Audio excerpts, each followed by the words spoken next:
എല്ലാ പ്രിയപ്പെട്ട കൂട്ടുകാർക്കും നമ്മുടെ മറ്റൊരു വീഡിയോയിലേക്ക് സ്നേഹപൂർവ്വം സ്വാഗതം. വളരെ എളുപ്പത്തിൽ തയ്യാറാക്കുന്ന ഒരു എഗ് റെസിപ്പി ആയിട്ടാണ് ഞാൻ ഇന്ന് വന്നിട്ടുള്ളത്. മുട്ട താളിച്ച എന്നാണ് ഇവിടെ പറയുന്ന പേര്. ഓരോ സ്ഥലങ്ങളിലും ഈ ഒരു റെസിപ്പിയുടെ പേര് ഡിഫറെൻ്റ് ആയിരിക്കും. അപ്പം നമുക്ക് അധികം വൈകാതെ വീഡിയോയിലേക്ക് പോവാം. കറി തയ്യാറാക്കുന്നതിന് വേണ്ടിയിട്ട് ആദ്യം ഒരു പാൻ ചൂടാക്കി അതിലേക്ക് കുറച്ച് ഓയിൽ ഒഴിക്കുക.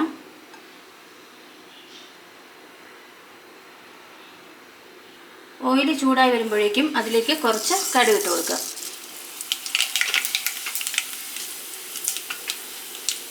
കടുക് പൊട്ടി വരുന്നതിൻ്റെ ഒപ്പം തന്നെ ഒരു ഏലക്ക, ഒരു ഗ്രാമ്പു, കുറച്ച് ചെറിയ പീസ് കറുവപ്പട്ട എണ്ണയും കൂടെ ആഡ് ചെയ്ത് കൊടുക്കുക.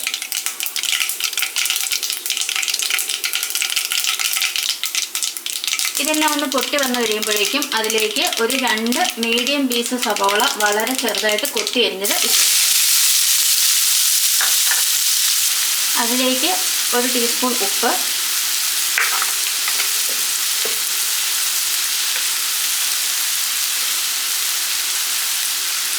ഒരു 1/4 ടീസ്പൂൺ മഞ്ഞൾപ്പൊടി എന്നിവ ആഡ് ചെയ്ത് കൊടുത്ത് നന്നായിട്ടൊന്ന് ഇളക്കി കൊടുക്കുക.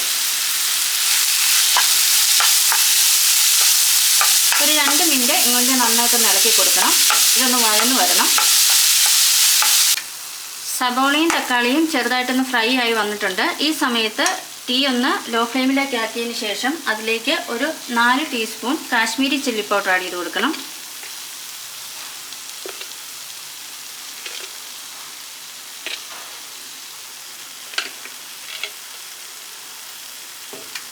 ഒരു 1/4 ടീസ്പൂൺ കുരുമുളക് പൊടി,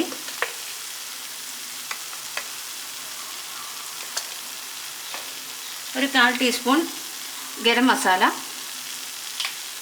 ഒരു 1/2 ടീസ്പൂൺ മല്ലിപ്പൊടി. ഇത്രയും കൂടെ ഇതിൻ്റെ കൂടെ ഒന്ന് ആഡ് ചെയ്ത് കൊടുക്കാം. നന്നായിട്ട് മിക്സ് ചെയ്ത് ഇതിൻ്റെ പച്ചപ്പ് മണം ഒന്ന് മാറണം. ഈ സമയത്ത് ഫ്ലെയിം ലോയിലിടുന്നതായിരിക്കും നല്ലത്.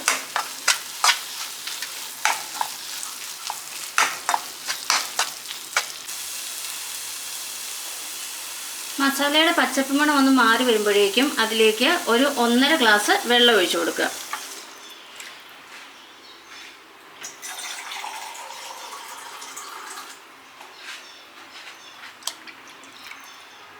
ഇനി ഹൈ ഫ്ലെയിം ആക്കിയതിന് ശേഷം ഈ ഗ്രേവി ഒന്ന് നന്നായിട്ട് തിളയ്ക്കുന്നിടം വരെ വെയിറ്റ് ചെയ്യാം.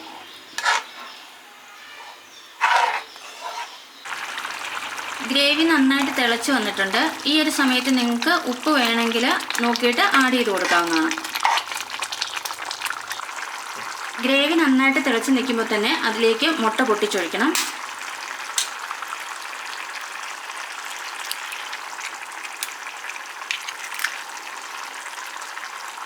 ഞാനിവിടെ 3 മുട്ടയാണ് ഒഴിക്കുന്നത്.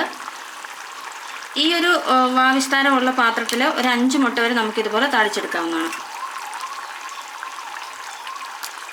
മുട്ട പൊട്ടിച്ചൊഴിക്കുമ്പം അതിന് കുറച്ച് ഗ്യാപ്പ് ഇട്ട് വേണം പൊട്ടിച്ചൊഴിക്കാൻ. അല്ലെന്നുണ്ടെങ്കിൽ അത് മുട്ട ഉടഞ്ഞു പോകാനും പിന്നെ അത് കൂടിച്ചേർന്ന് പോകാനുമുള്ള ചാൻസ് ഉണ്ട്. ഇനി ഇത് ഒരു ഹൈ ഫ്ലെയിമിൽ 2 മിനിറ്റും ലോ ഫ്ലെയിമിൽ ഒരു 5 മിനിറ്റും നമുക്ക് കുക്ക് ചെയ്തെടുക്കണം. 7 മിനിറ്റോളം നമ്മൾ എഗ്ഗ് കുക്ക് ചെയ്തെടുത്തിട്ടുണ്ട്. പിന്നെ നമ്മുടെ മുട്ട താളിച്ച് ഇപ്പോൾ റെഡി ആയിട്ടുണ്ട്. ഇത്രയേ ഉള്ളൂ. നമ്മുടെ ഇത് വളരെ സിമ്പിളായിട്ടുള്ള റെസിപ്പിയാണ്. അപ്പോൾ നിങ്ങളെല്ലാവരും വീട്ടിൽ ട്രൈ ചെയ്ത് നോക്കുക. അപ്പോൾ നിങ്ങൾക്ക് ഇന്നത്തെ വീഡിയോ ഇഷ്ടമായിട്ടുണ്ടെങ്കിൽ ചാനൽ ഇതുവരെ സബ്സ്ക്രൈബ് ചെയ്തിട്ടുണ്ടെങ്കിൽ ദയവായി സബ്സ്ക്രൈബ് ചെയ്യുക. അതുപോലെ തന്നെ വീഡിയോ ഇഷ്ടമായിട്ടുണ്ടെങ്കിൽ ലൈക്ക് ചെയ്യുക, കൂട്ടുകാരുമായിട്ട് ഷെയർ ചെയ്യുക. അപ്പോൾ നമുക്കിനി മറ്റൊരു വീഡിയോയിലൂടെ കാണാം.